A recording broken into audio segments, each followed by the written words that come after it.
Hola, eto na ang aftermath ng bagyo kahapon. So, pagising ko, eto na bumulaga sa akin. So, lilinisin natin to this morning. Wala pa man din ang aking partner. So, eto, sinuot ko ng aking mahiwagang boots. Boots ni Wonder Woman. So, gusto ko talaga pa naglilinis ako ng garden, lalo na pag alam ko na maghuhugas ako ng flooring or maghuhos ako.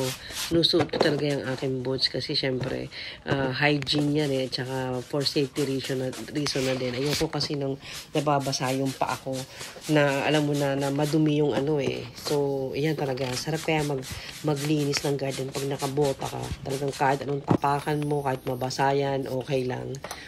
So, eto na. Kunin na natin ang hose. At matapos nating walisin ang lahat ng mga dahon na naglagpakan dyan. Eto na. Hugasan natin yung konti ng pader at saka yung flooring.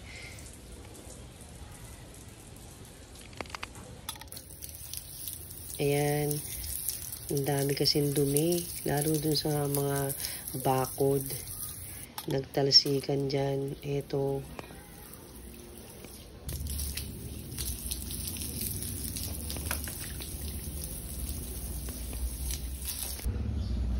Ayan na, ang ganda na. Diyos ko Lord, pawisan talaga ako dyan. Ito yung aking halaman na matagal ko nang pinapahaba-haba dyan. Ito na siya, ang ganda. So, ilalagay ko na siya dito sa aking white masitera.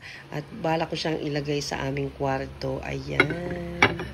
Gusto ko laging mayroong natural plant sa kwarto eh. Kasi it add oxygen daw.